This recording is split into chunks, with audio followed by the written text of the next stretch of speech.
بسم اللہ الرحمن الرحیم۔ السلام علیکم۔ میں اس علاقے میں بہت عرصے بعد آئی تھی۔ یہ میرا آبائی گاؤں تھا اور یہاں میرے چاچو رہتے تھے۔ سب لوگ مجھے دیکھ کر حیران تھے۔ وجہ تھی میرا بدلا ہوا روپ۔ پر یہاں بھی کچھ ایسا تھا جس کو دیکھ کر میں بھی حیران تھی، اور وہ کوئی عام بات نہیں تھی۔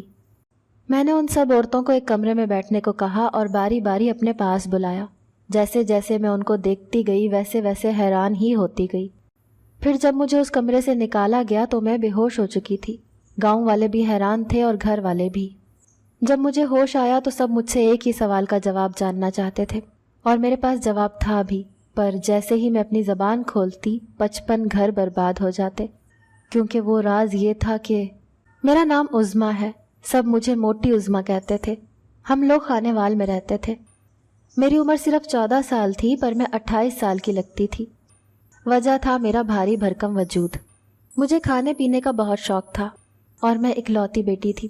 میرے بابا بھی کھانے پینے کے بہت شوقین تھے۔ ہم باپ بیٹی مل کر کھانا بناتے اور کھاتے۔ میری امی ہم دونوں کو روکتی۔ بابا کو بھی ہائی شوگر کا مسئلہ تھا اور ان کا کولیسٹرول بھی بڑھا ہوا تھا، پر نہ وہ کھانے سے ہاتھ روک سکتے تھے نہ میں۔ امی کہتی تھی اتنی پیاری بیٹی ہے، تم اس کو روکتے نہیں، یہ موٹی ہو رہی ہے، بدصورت ہو رہی ہے۔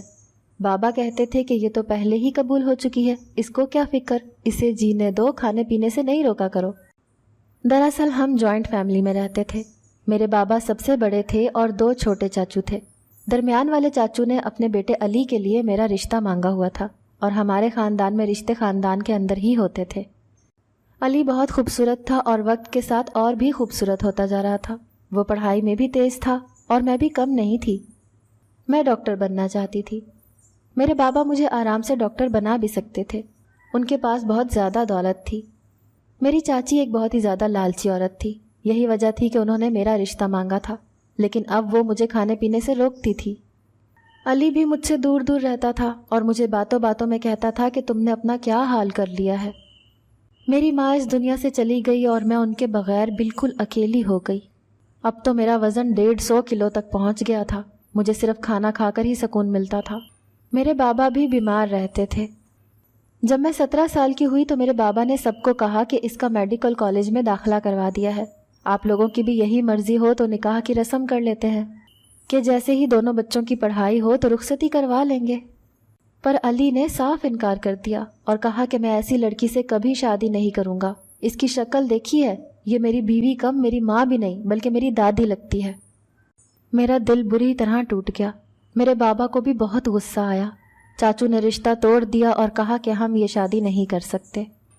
میڈیکل کی تعلیم حاصل کرنے کے لیے مجھے شہر جانا تھا۔ بابا نے کہا کہ میں اکیلی نہیں جا سکتی، اسی لیے وہ بھی میرے ساتھ چلے گئے۔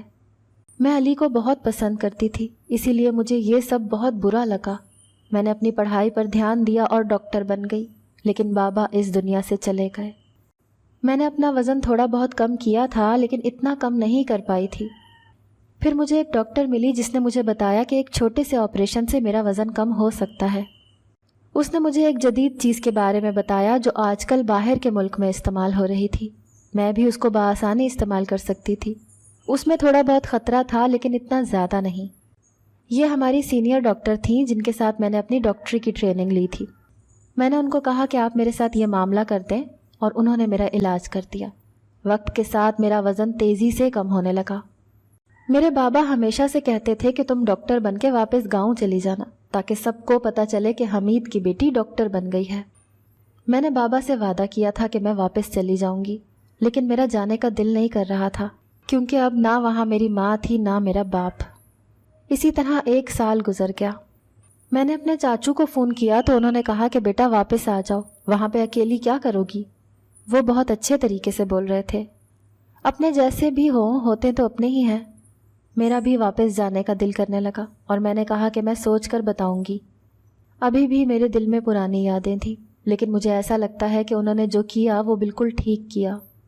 میں نے اپنا جو حال کر لیا تھا، میرے ساتھ کوئی بھی شادی نہ کرتا، اور علی تو پھر بھی ایک خوبصورت انسان تھا۔ چاچو شاید فون بند کرنا بھول گئے تھے۔ پیچھے میری چاچی کی آواز آنے لگی۔ وہ کہہ رہی تھی کہ اس 1.5 کلو کی بوری کو کیوں بلا رہے ہیں، اس کا کھانا پینا کون پورا کرے گا۔ چاچو کا کہنا تھا کہ ایسے نہیں کہتے، وہ ہمارے خاندان کی بیٹی ہے، وہاں پر اکیلی رہے گی، کل کلاں کو کچھ ہو گیا تو پھر بدنامی کس کی ہوگی؟ مجھے ان کی بات پر بہت افسوس ہوا، لیکن میں نے واپس جانے کا ارادہ کر لیا تھا۔ میں واپس آئی تو مجھے چاچو نے کہا تھا کہ تم کو اسٹیشن سے لے لیں گے، لیکن میں نے کہا کہ میں خود ہی گھر آ جاؤں گی۔ واپس آ کر پرانی یادوں نے مجھے گھیر لیا۔ کافی عجیب لگ رہا تھا، پر بابا سے وعدہ کیا تھا کہ ساری زندگی اکیلی نہیں رہوں گی، اپنوں میں چلی جاؤں گی، اسی لیے واپس آ گئی۔ لیکن ابھی بھی افسوس ہو رہا تھا۔ جب گھر میں داخل ہوئی تو سامنے میری دونوں چچیاں بھی بیٹھی تھیں۔ انہوں نے کہا کہ ہاں جی، کس سے ملنا ہے؟ وہ مجھے دیکھ کر ایسے ہی متوجہ ہوئیں جیسے گھر میں کوئی اچانک سے آ جاتا ہے۔ میں نے کہا کہ چاچی، یہ میں ہوں، عظمیٰ۔ انہوں نے کہا کہ کون ہو؟ وہ حیران تھیں۔ میں نے کہا کہ میں عظمیٰ ہوں، آج میں نے آنا تھا، آپ کو بتایا تو تھا۔ وہ تو مجھے دیکھ کے حیران رہ گئیں کہ تم ہو، کیونکہ اب میں 150 کلو کی نہیں بلکہ صرف 60 کلو کی تھی۔ اس علاج سے مجھ پر بہت اثر ہوا تھا، اتنا کہ میں بالکل نارمل ہو گئی تھی، جتنا مجھے اس عمر میں ہونا چاہیے تھا۔ انہوں نے کہا تم تو بہت خوبصورت ہو گئی ہو۔ علاج کا اثر ہونے میں 1 سال لگا تھا، لیکن نتیجہ سب کے سامنے تھا۔ وہ لوگ تو یقین ہی نہیں کر رہے تھے، کیونکہ میرے نقش بھی تو بدل گئے تھے۔ لیکن پھر سب نے میرا خوشی خوشی استقبال کیا اور مجھے میرا کمرہ بھی دکھا دیا۔ واپس آ کر اچھا لگ رہا تھا، لیکن قدم قدم پر امی ابو کی یاد بھی آ رہی تھی۔ میں یہیں پر رہنے لگی اور میں نے چاچو سے کہا کہ میں ہسپتال میں نوکری کرنا چاہتی ہوں۔ انہوں نے کہا کہ جیسے تمہاری مرضی، ویسے بھی ہسپتال میں کوئی اچھی ڈاکٹر نہیں ہے۔ وہ لوگ مجھے دیکھ کر حیران تھے کہ لڑکی تو بالکل بدل گئی اور ڈاکٹر بن کر آئی ہے۔ اس خاندان کی پہلی لڑکی ہے جو ڈاکٹر بنی ہے۔ مجھے بھی یہ احساس اچھا لگ رہا تھا، کیونکہ انہوں نے مجھے یہاں سے بھی ذلیل کر کے نکالا تھا۔ علی نے ابھی تک مجھے نہیں دیکھا تھا۔ صبح صبح میں گھر سے نکلی تو میرا اس سے سامنا ہو گیا۔ وہ بھی مجھے دیکھ کے حیران رہ گیا تھا۔ میں نے بس اس کو سلام کیا، اس نے حال چال پوچھا اور میں وہاں سے چلی گئی۔ وہ مجھے بہت غور سے دیکھ رہا تھا، جیسے اسے ابھی تک یقین نہیں آ رہا تھا۔ ہسپتال والوں نے کہا کہ آپ کو کام کے لیے رکھ لیں گے، لیکن اس کا تھوڑا بہت پروسیجر ہے جس پر عمل کرنا ہوگا۔ میں نے کہا کہ ٹھیک ہے، پر مجھے نوکری مل گئی تھی، میں کسی پر بوجھ نہیں بننا چاہتی تھی۔ جب میرے بابا زندہ تھے تو ہمارا الگ سے پورشن تھا، میں نے کہا کہ میں وہیں پر رہوں گی۔ صبح صبح میں نے دیکھا کہ میری چاچی کی نوکرانی رو رہی تھی اور چاچی سے کوئی بات کر رہی تھی۔ میں بھی پاس جا کر بیٹھ گئی۔ اس نے کہا کہ میرے ہاں بچے نہیں ہو رہے ہیں، لیکن مجھے ایک جگہ کے بارے میں پتہ چلا ہے اور اب وہاں پر ضرور جاؤں گی۔ جب اس نے اس جگہ کے بارے میں بتایا تو میں حیران رہ گئی۔ میں نے کہا کہ ایسا کیسے ہو سکتا ہے؟ میری چاچی نے کہا کہ تم شہر سے آئی ہو اور ڈاکٹر ہو، ایسی باتوں پر یقین نہیں کرتی ہوگی، لیکن ایسا ہوتا ہے اور یہاں پر ہوا بھی ہے۔ اس نے ان کو کہا کہ تم ضرور جاؤ، لیکن جو بات وہ کر رہی تھی کافی عجیب تھی۔ اس نوکرانی کا نام سلمیٰ تھا اور یہ دیکھنے میں بالکل نوکرانی نہیں لگتی تھی۔ میں کافی حیران ہو گئی تھی اور میرے دل میں تجسس بیٹھ گیا تھا، اسی لیے میں نے سوچا کہ اس سے پوچھوں گی کہ یہ کیا کرنا چاہتی ہے اور جو یہ کہہ رہی ہے کیا واقعی ایسا ہوتا ہے، کیونکہ اگر ایسا ہوتا تو پھر میڈیکل سائنس تو بہت پیچھے ہی رہ گئی تھی۔ اس نے کہا تھا کہ وہ کل ہی جائے گی اور میں اس سے پوچھنا چاہتی تھی کہ وہ گئی یا نہیں، لیکن جب میں نے اس سے بات کرنے کی کوشش کی تو وہ تھوڑی حیران ہو رہی تھی کہ میں اس سے یہ بات کیوں کر رہی ہوں اور وہ مجھے اس طرح کی بات کیوں بتائے۔ پھر میں نے اسے کہا کہ دیکھو، میں بھی کسی کی مدد کرنا چاہتی ہوں، کسی کو جانتی ہوں جس کے ساتھ یہی والا مسئلہ ہے۔ تب کہیں جا کے اس نے مجھے کہا کہ میں آپ کو بتاتی ہوں، کیونکہ جن کے ساتھ یہ مسئلہ ہوتا ہے ان کے لیے میرا دل بڑا دکھتا ہے۔ یہ معاشرہ ان کو زندہ نہیں رہنے دیتا، ان کو چھوڑتا نہیں۔ دراصل مسئلہ اس کا یہ تھا کہ وہ ابھی تک ماں نہیں بنی تھی اور جلد از جلد ماں بننا چاہتی تھی۔ میں نے اس سے پوچھا کہ اس کی شادی کو کتنا عرصہ ہوا ہے، تو اس نے کہا کہ ابھی تو 1 سال بھی نہیں ہوا۔ میں نے کہا کہ تم کو اتنی جلدی کیا ہے؟ آج کل تو لوگوں کا ایک بچہ پیدا ہو جاتا تھا، لیکن اس کے بعد کوئی نہ کوئی مسئلہ بن جاتا تھا اور وہ 3-4 سال تک بھی دوبارہ سے بچہ پیدا نہیں کر پاتے ہیں، کیونکہ 1-1.5 سال تک تو اس طرح کا مسئلہ بن جانا کوئی اتنی بڑی بات نہیں ہے۔ اس نے کہا کہ آپ نہیں سمجھتی، ہم غریب لوگ ہیں اور میرے شوہر کو اپنے خاندان کی طرف سے حصہ ملنے والا ہے، لیکن وہ حصہ اس کو نہیں بلکہ اس کی اولاد کو ملے گا۔ اگر میں نے 1 سال کے اندر اولاد پیدا نہیں کی تو وہ حصہ بھی ہمیں نہیں ملے گا۔ میں ساری زندگی لوگوں کے گھر کے کام کرتی رہ جاؤں گی اور وہ بیچارہ مزدوری کرتا رہ جائے گا۔ اگر ہمیں حصہ مل گیا تو ہم کوئی چھوٹا موٹا کاروبار کر لیں گے۔ اس بچے کے ساتھ نہ صرف میرا مستقبل، معاشرے میں عزت، بلکہ ہم دونوں کی روزی روٹی بھی تو جڑی ہوئی ہے۔ اسی لیے ہم لوگ پریشان ہیں۔ میں نے اس سے تفصیل پوچھی کہ تم کہاں گئی تھی۔ اس نے کہا کہ یہاں ایک جگہ ہے، بازار کے اندر ایک گلی ہے جس کو تنگ گلی کہتے ہیں، کچھ لوگ اسے چھوٹی گلی بھی کہتے ہیں۔ وہاں پر ایک وقت میں ایک انسان گزر سکتا ہے۔ اگر دوسری طرف سے دوسرا انسان آ رہا ہو تو اس کو واپس جانا پڑتا ہے کیونکہ وہ وہاں سے گزر نہیں سکتا۔ اس گلی کے اندر ایک دروازہ ہے جہاں پر پہلے تو یہ مشہور تھا کہ یہاں کوئی رہتا ہی نہیں ہے اور کوئی بھی وہاں نہیں جاتا تھا، لیکن پھر پتہ چلا کہ اس گھر میں کوئی نہ کوئی اس گھر میں ہوتا ہے۔ کچھ لوگ تو ڈرتے تھے کہ شاید وہاں پر آسیب کا سایہ ہے۔ ابھی بھی کچھ لوگ کہتے ہیں کہ جو وہاں پر رہتا ہے وہ انسان نہیں ہے کیونکہ وہ کام ہی ایسے کرتا ہے۔ میں نے کہا کہ کیا کام کرتا ہے؟ اس نے کہا کہ اس گلی کے اندر جو گھر ہے وہاں سے جو بھی عورت آٹا لے کے جاتی ہے وہ حاملہ ہو جاتی ہے، اور اس نے اسی آٹے سے روٹی پکا کر کھانی ہوتی ہے، پھر وہ حاملہ ہو جاتی ہے اور اس کی اولاد ہو جاتی ہے، چاہے وہ جتنے بھی سالوں سے بے اولاد ہو، پر اس پر اللہ کا کرم ہو جاتا ہے۔ شاید وہ آٹے کے اندر کوئی چیز ملاتا ہے یا اس آٹے کو کوئی دعا ہے۔ میں نے کہا آٹے کو دعا ہے سے کیا مطلب ہے؟ اس نے کہا کہ کچھ چیزوں کو پیروں فقیروں کی دعا ہوتی ہے، جب اس کو استعمال کرتے ہیں تو آپ کو آپ کے دل کی مراد مل جاتی ہے۔ یہ ساری باتیں ہی جاہلانہ تھیں، لیکن اس میں اس کا کوئی قصور نہیں تھا کیونکہ شاید اس کی پرورش ہی ایسے کی گئی تھی، اور اس کے آس پاس کے لوگ بھی ان چیزوں پر بھروسہ اور یقین کرتے تھے۔ اس نے کہا کہ میں وہاں سے آٹا لے آئی ہوں اور ابھی مجھے کچھ دن تک وہی آٹا کھانا ہے، اس کے بعد میں بھی حاملہ ہو جاؤں گی، کیونکہ جو بھی عورت وہاں پر گئی ہے اس کو امید ملی ہے، نقصان نہیں ہوا ہے۔ میں اس بات پر حیران تھی کہ ایسا بھی کیا تھا اس آٹے کے بارے میں۔ میں نے اس سے پوچھا کہ تم نے وہ آٹا کھایا ہے؟ تو اس نے کہا کہ ایک دفعہ کھایا ہے، میں نے آج دوبارہ جانا ہے۔ وہ ایک وقت میں اتنا ہی آٹا دیتے ہیں جس کو گوندھ کر 2 روٹیاں ہی بنائی جا سکتی ہیں۔ میں نے کہا کہ کیا تمہیں اس آٹے میں کچھ عجیب سا لگتا ہے؟ کیا اس کے اندر کوئی چیز ملائی گئی ہے؟ تو اس نے کہا کہ عجیب سا تو کچھ بھی نہیں لگتا، نارمل آٹا ہی لگتا ہے، کھانے میں کوئی فرق محسوس ہوتا ہے اور نہ ہی پکانے میں۔ میں نے کہا کہ کیا تم مجھے وہ آٹا لا کر دے سکتی ہو؟ اس نے کہا کہ نہیں، ایسا نہیں ہو سکتا، میں آپ کو آٹا لا کر نہیں دے سکتی ہوں، ویسے بھی وہ میرے حصے کا ہے، سب کو وہ یہ کام نہیں کرنے دیتے ہیں۔ آپ کو پتہ ہے کتنی عورتوں کا وقت ہی نہیں آتا ہے اور کتنی عورتوں کو صاف انکار کر دیتے ہیں۔ مجھے انہوں نے بڑی مشکل سے ہاں بولا ہے اور میں کوئی بھی الٹی سیدھی حرکتیں کر کے اپنا کام خراب نہیں کرنا چاہتی ہوں، اور آپ صرف یہ جاننا چاہتی ہیں نا کہ ایسا ہو سکتا ہے یا نہیں، لیکن میرے لیے تو یہ میری زندگی کا سوال ہے، اسی لیے میں آپ کے لیے کوئی ایسی حرکت نہیں کروں گی۔ آپ نے مجھ سے پوچھا تو میں نے آپ کو بتا دیا، اس سے زیادہ مجھ سے کوئی امید نہ رکھیے گا۔ میں حیران رہ گئی کہ اس عورت کے دماغ کو کس طرح سے تیار کیا گیا ہے کہ یہ اس بات کو نہ صرف مانتی ہے بلکہ اس کے لیے ہر طرح کا جواب دینے کو بھی تیار ہے اور دوسرے سے لڑنے جھگڑنے کو بھی تیار ہے۔ میں نے کہا کہ ٹھیک ہے، کتنے دن بعد حمل سے ہو جاؤ گی تم؟ تو اس نے کہا کہ زیادہ دن نہیں لگیں گے۔ میں نے کہا کہ جب ہو جاؤ گی تو مجھے ضرور بتانا، مجھے دیکھنا تھا کہ ایسا ہوتا بھی ہے یا نہیں۔ وہ 7-8 مہینے سے ماں نہیں بن پائی تھی جبکہ وہ کوشش کر رہی تھی، تو اگر 7-8 مہینے سے ایسا نہیں ہوا تھا تو اچانک سے بھی کیسے ہو سکتا تھا؟ اسی لیے میں بھی انتظار کرنے لگی۔ اب میں نے اس سے دوبارہ سوال کرنے کی کوشش کی تو اس نے انکار کر دیا۔ اس نے کہا کہ آپ مجھ سے کوئی سوال نہ کریں۔ میں نے اس سے کہا کہ تم مجھے اتنا بتا دو کہ تم کو فائدہ ہوا یا نہیں۔ اس نے کہا کہ میں آپ کو یہ بھی نہیں بتاؤں گی۔ میں حیران تھی کہ یہ بتانے میں بھلا کیا مسئلہ تھا، میں نے اس عورت کے ساتھ کیا برا کر دینا تھا؟ یہ بات میری چاچی تک بھی پہنچ گئی۔ نوکرانی نے میری چاچی کو کہا کہ آپ کی بھتیجی مجھ سے الٹے سوال کرتی ہے۔ چاچی نے کہا کہ بیٹا تم کیا چاہتی ہو؟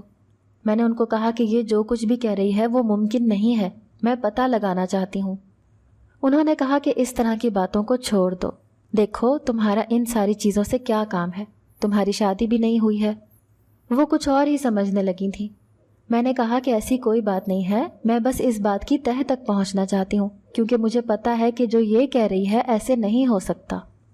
میری چاچی نے مجھے کہا کہ وہ تو تمہیں یہ بات بتائے گی نہیں، لیکن میں تمہیں یہ بات بتاتی ہوں، وہ سچ مچ ماں بننے والی ہے۔ اب تم اس کو یہ بات نہیں بتانا، لیکن وہ واقعی ماں بننے والی ہے اور اس میں کوئی شک نہیں ہے۔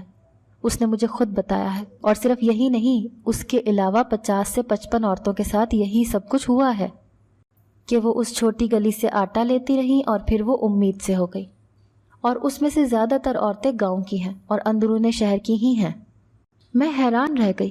میں نے کہا کہ ایسا ہو ہی نہیں سکتا۔ تو میری چاچی نے کہا کہ تم بھی یہیں ہو اور وہ عورت بھی یہیں پر ہے، خود ہی دیکھ لینا۔ دن اسی طرح گزرنے لگے اور یہ دیکھ کر میں واقعی حیران ہونے لگی کہ اس عورت کا پیٹ بڑھ رہا تھا، اور اسی طرح بڑھ رہا تھا جیسے کسی حاملہ عورت کا پیٹ بڑھتا ہے۔ اب تو دیکھ کے کوئی بھی یہ کہہ سکتا تھا کہ وہ ماں بننے والی ہے، اور میں بھی یہی کہنے پر مجبور تھی، لیکن میں حیران تھی کہ ایسا کیسے ہو سکتا ہے۔ کاش وہ یہ بات مجھے بتا سکتی، لیکن اس نے یہ بات مجھے نہیں بتائی۔ دن گزرنے لگے، اس کے دن قریب آنے لگے، شاید اس کا 7واں مہینہ چل رہا تھا، لیکن وہ بہت زیادہ پریشان لگ رہی تھی اور بہت زیادہ کمزور بھی۔ اس کے بعد اس نے اچانک سے ہی کام چھوڑ دیا۔ وجہ اس نے یہ بتائی کہ میرا بچہ ہونے والا ہے، اسی لیے میں کام چھوڑ رہی ہوں۔ ان دنوں میری نائٹ ڈیوٹی لگ گئی تھی اور میں ہسپتال میں ہی کام کرتی تھی۔ میری ڈیوٹی گائنی وارڈ میں لگی تھی، جب ایک دن کچھ ایسا ہوا کہ میرے قدموں تلے سے زمین نکل گئی۔ میں حیران رہ گئی، کیونکہ آدھی رات کا وقت تھا اور میری نائٹ ڈیوٹی تھی۔ ایک نرس نے اچانک سے بتایا کہ کسی عورت کو لے کر آئے ہیں، اس کی حالت بہت خراب ہے۔ میں نے کہا کہ ٹھیک ہے، میں کیس لینے کو تیار ہوں۔ سب کہہ رہے تھے کہ یہ عورت مر جائے گی اور آپ کے اوپر دھبا لگ جائے گا، کیونکہ جب کسی ڈاکٹر کے ہاتھوں میں کوئی عورت مر جاتی ہے تو پھر لوگ اس کے پاس زیادہ نہیں جاتے۔ میں نے کہا کہ میں اسے بچانے کی پوری کوشش کروں گی، اور اگر اس کی موت لکھی ہے تو پھر میں کیا کر سکتی ہوں۔ پر ہسپتال والوں کا کہنا تھا کہ آپ بہت اچھی ہیں، آپ کا دل بڑا صاف ہے، آپ اس طرح نہیں کریں، وہ لوگ اسے کہیں اور لے جائیں گے۔ لیکن یہ مجھے پتہ چلا کہ وہ پہلے ہی 3-4 جگہ سے ٹھکرائے جا چکے ہیں۔ تو پھر میں نے کہا کہ میں یہاں پر اپنی امیج کا خیال کروں یا کسی کی جان بچانے کے بارے میں سوچوں، جو ہونا ہے ہو جائے گا۔ لیکن میں نے ڈاکٹر کی لائن اس لیے نہیں لی تھی کہ میں اس طرح کے فیصلے کروں، اپنا امیج بچانے کے لیے مریض کو ایک طرف رکھ دوں۔ میں نے کہا کہ میں یہ کیس لینے کو تیار ہوں، کوئی بھی مسئلہ نہیں ہے۔ میں نے کہا کہ آپریشن تھیٹر تیار کرو۔ میں نے اس عورت کو دیکھا تو میں حیران رہ گئی، کیونکہ یہ کوئی اور نہیں بلکہ سلمیٰ ہی تھی۔ شاید اس کا وقت آ گیا تھا، لیکن وہ بہت زیادہ پریشان تھی۔ اس نے مجھے دیکھا تو جیسے اسے تسلی سی ہو گئی۔ اس نے میرا ہاتھ پکڑ لیا اور کہا کہ مجھے بچا لو، مجھے بچا لو۔ میں نے کہا کہ تمہیں میں بچا بھی لوں گی اور تمہارے بچے کو بھی، تم فکر نہیں کرو۔ اس نے کہا کہ نہیں، میرے بچے کو نہیں، بس مجھے بچا لو۔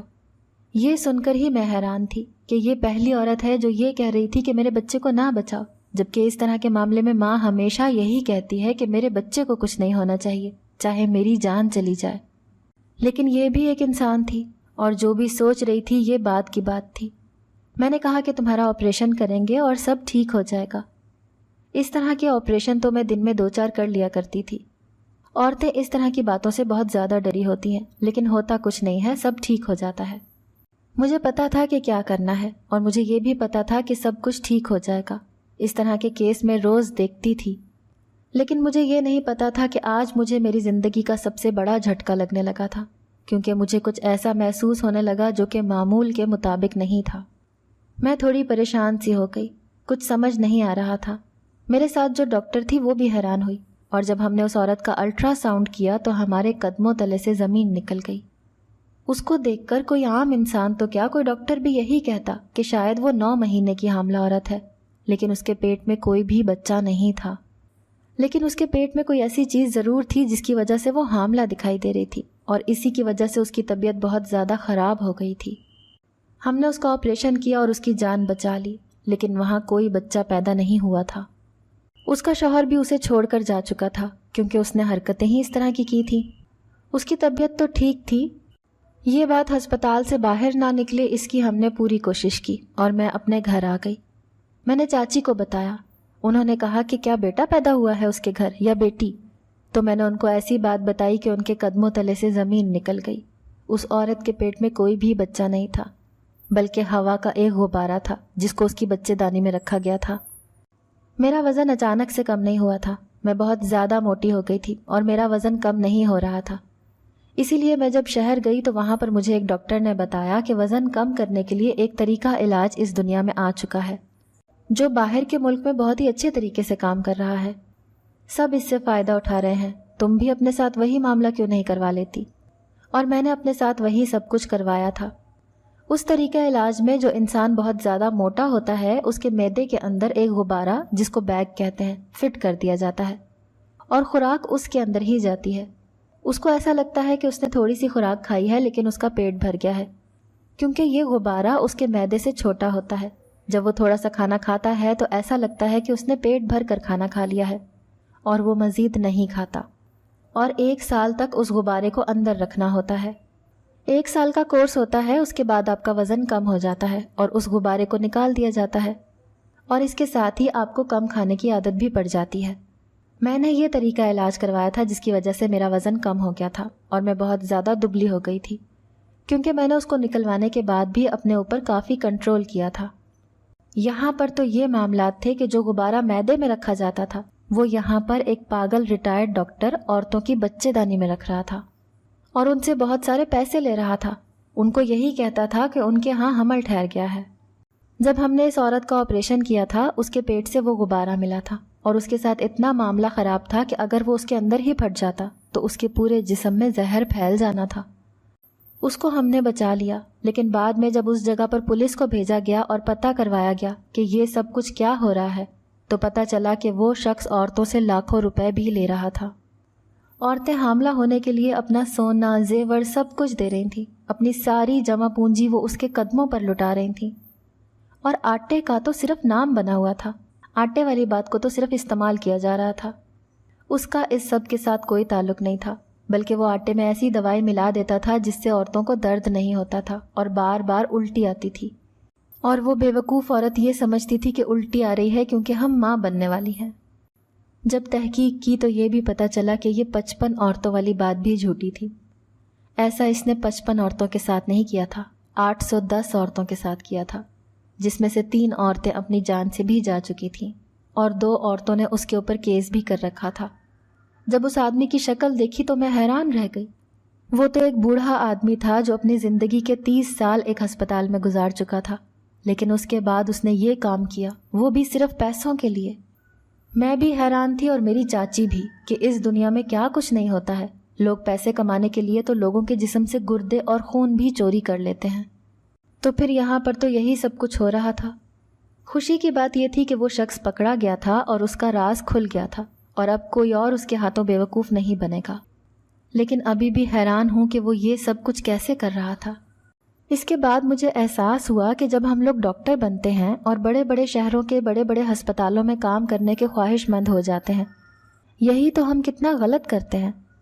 دراصل ایسے شہروں اور ایسے ہسپتالوں میں ہماری ضرورت ہے جہاں پر لوگ زیادہ پڑھے لکھے نہیں ہیں اور اس طرح کے لوگوں کے جھانسے میں آ جاتے ہیں۔ میں نے سوچ لیا کہ میں جب تک زندہ ہوں میں اسی شہر میں رہ کر اسی گاؤں کے لوگوں کی خدمت کروں گی، صرف مریض کو چیک کر کے اسے دوائی نہیں دوں گی بلکہ اس کی عقل میں اضافہ کرنے کے لیے بھی اسے سمجھاؤں گی، بتاؤں گی کہ سارے معاملات کس طرح کے ہوتے ہیں اور اس دنیا میں کیا ہو رہا ہے، کہ کسی کو عقل آئے اور اگلی نسلیں اس بے وقوفی اور جہالت کی دلدل سے نکل آئیں۔ اس بات کو 2 سال ہو گئے ہیں اور اب اس طرح کی کوئی اور بات میں نے نہیں سنی، نہ ہی کوئی اس طرح کا کیس دیکھا ہے۔ اللہ کا شکر ہے کہ سب کچھ ٹھیک ہے۔ میں اسی گاؤں میں رہتی ہوں، یہاں پر میری بہت عزت ہے، لوگ میری بہت عزت کرتے ہیں اور مجھے اس بات کی خوشی ہوتی ہے کہ میرے پاپا نے جو خواب دیکھا تھا وہ بالآخر سچ ہو گیا۔ اگر آپ کو آج کی ہماری کہانی پسند آئی ہے تو اسے لائک کیجیے اور اپنے پیاروں کے ساتھ شیئر کیجیے، اور ہاں، اگر ابھی تک آپ نے ہمارا چینل سبسکرائب نہیں کیا تو ضرور کیجیے۔ ملتے ہیں کل ایک نئی اور دلچسپ کہانی کے ساتھ، تب تک کے لیے اللہ حافظ۔